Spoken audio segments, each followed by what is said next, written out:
So after a whole week of discussing Hod, how do we practically bring Hod into our life? Yes, we've been discussing having awareness of Hod. We've been discussing with living in the sight of Hod. We've been discussing having inner integrity and inner beauty, that aspect of that's completely beyond definition, expression, etc. But practically, we say, lemaisa, what can we do to practically bring Hod into our life?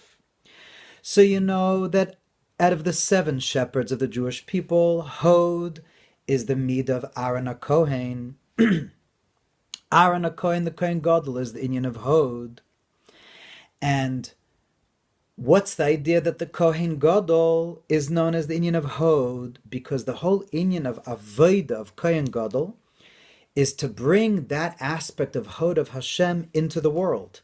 To bring that beyond, that totally beyond aspect of God into the world. That's what all the korbanos are about. That's what the whole Beis HaMikdash is about. It's not about understanding. Beis HaMikdash, nothing there makes sense. When you read all those halachas, it's like we began this week about Pesach Sheni. Nothing in the Beis HaMikdash makes sense. It's all about bringing that aspect of God that's completely beyond. And the ultimate aspect of that is the Kodesh HaKadoshim, the Kohen Gadol that will go into the Holy of Holies, the place of ultimate Hod. That essential light of God that's beyond anything is in the Holy of Holies.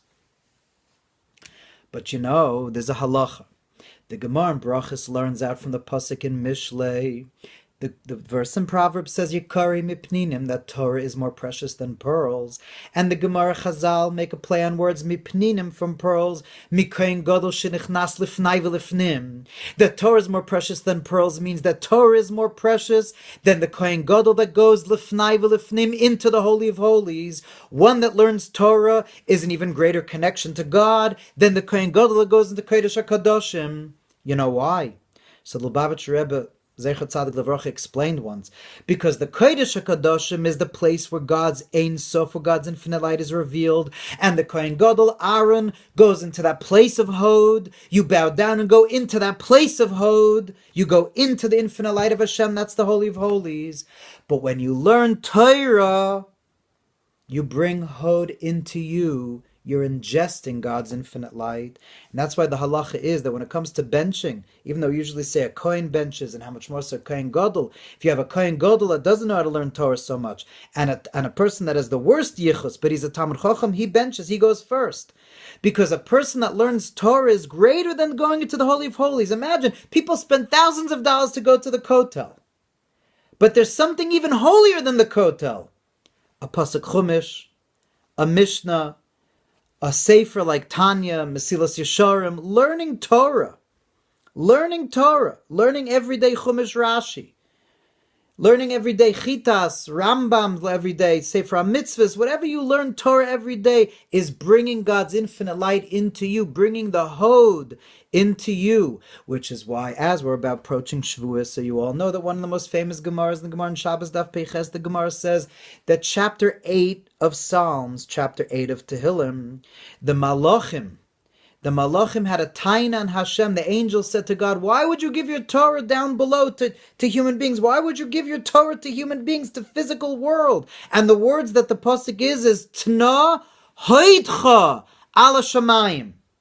The angel, give your Hod, keep your Hod in the heavens, in the supernal realms.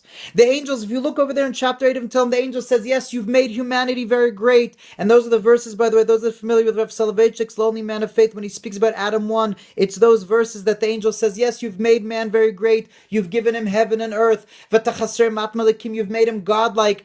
V'chavad v'hadar. Tatre, you gave him dignity and honor, and hadar, which is an external expression. You've given him creation, the power over the world. But hoid, tna hoid chalashamayim, your essential essence, God, that seemingly we could just bow down to. How could you give your Torah in a way that we could bring, when we learn Torah, bringing God's infinity into us, into our minds, making a part of who we are? Like the Alter Rebbe says in Tanya chapter 5, when you learn Torah, it's like eating. You're eating the infinite because you're making God part of your mind by learning it. Tanohid chalashamayim.